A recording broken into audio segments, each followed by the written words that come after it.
उज्जैन नगर में एक साहसी राजा वीरदेव का शासन था। राजा जितना वीर था, उसकी पत्नी रानी पद्यवती उतनी ही रूपवती थी। उनके जीवन में समस्त सुख थे, किंतु वे संतान सुख से वंचित थे। पुत्र रत्न की प्राप्ति हेतु राजा और रानी ने मंदाकिनी के तट पर जाकर भोले शंकर की उपासना आरंभ की। कई दिनों तक चली उनकी उपासना। अब भोले शंकर प्रसन्न हुए और एक आकाशवाणी हुई। मैं तुम्हारी आराधना से अत्यंत प्रसन्न हूँ। मेरा आशीर्वाद सदैव तुम्हारे साथ है। तुम्हारी समस्त मनोकामना पूर्ण होगी। शीघ्र ही तुम्हें महाप्रतापी पुत्र रत्न की प्राप्ति होगी और एक रूपवती कन्या भी तुम्हारे घर जन्म लेगी। राजा और रानी आनंद पूर्वक अपने नगर लौट आए।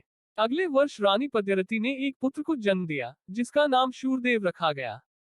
पुत्र के पश्चात रानी ने एक पुत्री को जन्म दिया, जिसके सौंदर्य के सामने अप्सराएं भी पानी भरती थी। उसका नाम अनंगरती रखा गया।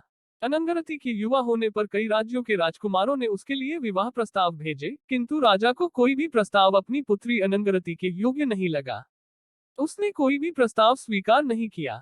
एक दिन वह अनंगरती से बोला, पुत्री, तुम्हारे योग्य कोई वर मेरी दृष्टि में नहीं है। मैं चाहता हूं कि तुम स्वयंवर द्वारा अपने लिए योग्य वर चुनो। अनंगरती बोली, पिताश्री, मुझे इस कार्य में लज्जा का अनुभव होता है, अतः ये कार्य आप ही करें। मेरी यही विनती है कि आप मेरे लिए कोई ऐसा वर चुने जो किसी विशेष कला में दक्ष हो। राजा ने उस दिन के उपरांत से अनंगरती के लिए अनूठी कला के ज्ञाता पुरुष की खोज प्रारंभ की।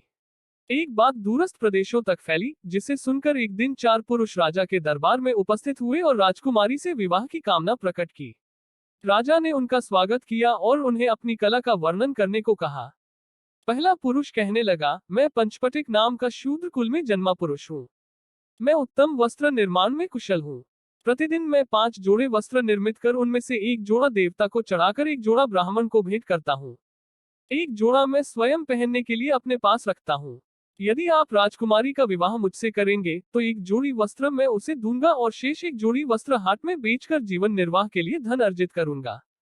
महाराज, हमारा जीवन सुखमय होगा, अतः राजकुमारी अनंगरती का विवाह मुझसे करने की कृपा करें। दूसरा पुरुष बोला, राजन, मैं एक वैश्य पुरुष हूँ और कई भाषाओं का ज्ञाता हूँ। मैं इस धरती के समस्त पशु पक्षियों की बोलियां भी बोल सकता हूँ। आप राजकुमारी का विवाह मुझसे कर दें, मैं सदा उनका मनोरंजन करता रहूंगा। तीसरा पुरुष बोला, महाराज, मैं ब्राह्मण हूँ और मेरा नाम जीवदत्त है। मुझमें मृत जीवों में प्राण डाल देने की विद्या है। कृपया मुझे राजकुमारी का वर स्वीकार करें, क्योंकि ऐसी अनूठी विद्या इस संसार में किसी के पास नहीं। चौथा पुरुष बोला, राजन, मेरा नाम खड्गधर है और मैं एक क्षत्रिय हूँ। मैं खड्ग विद्या में पारंगत हूँ और इस धरती पर खड्ग में मुझे कोई परास्त नहीं कर सकता। अतः आप राजकुमारी का विवाह मुझसे कर दें, मैं सदा उसकी रक्षा करूंगा। 4 विभिन्न कलाओं में दक्ष उन पुरुषों की बात सुनकर राजा विचार करने लगा कि कौन अनंगरती के लिए सर्वश्रेष्ठ वर होगा। इतनी कहानी सुनाकर बेताल रुक गया और विक्रमादित्य से बोला, राजन, अब तुम बताओ कि राजकुमारी अनंगरती से विवाह के लिए उन चारों में से सर्वश्रेष्ठ वर कौन है। उत्तर जानते हुए भी यदि न बताया तो तुम्हारे सिर के टुकड़े टुकड़े हो जाएंगे। राजा विक्रम ने उत्तर दिया, प्रतिदिन 5 जोड़ी वस्त्र बनाने वाले शूद्र जुलाहे से विवाह कर राजकुमारी को क्या लाभ होगा। मात्र एक जोड़ी वस्त्र प्रतिदिन प्राप्त करने के लिए विवाह करने का कोई औचित्य नहीं। पशु पक्षियों की भाषा के ज्ञाता वैश्य पुरुष से भी विवाह करने का कोई औचित्य नहीं। उससे विवाह करके क्या प्राप्त होगा, मात्र कुछ समय का मनोरंजन।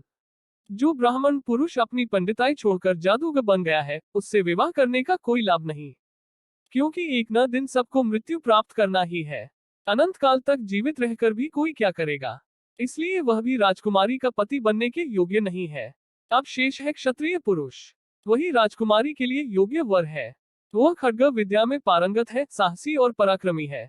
वह राजकुमारी की रक्षा कर सकेगा, वही सर्वश्रेष्ठ वर है। अतः राजकुमारी का विवाह उससे ही होना चाहिए। राजा ने विक्रम की बात सुनकर बेताल ने बोला, तुमने सही उत्तर दिया है राजन, किंतु तुम मेरी शर्त भूल गए। तुम बोले और मैं चला। ये कहकर बेताल विक्रम के कंधे से उड़ चला और जाकर उसी मसान के पर लटक गया। राजा विक्रम उसके भागा और मसान पहुंचकर बेताल को उस पेड़ से उतारकर अपनी पीठ पर लाद लिया। बेताल पुनः रास्ता काटने के लिए कहानी सुनाने लगा।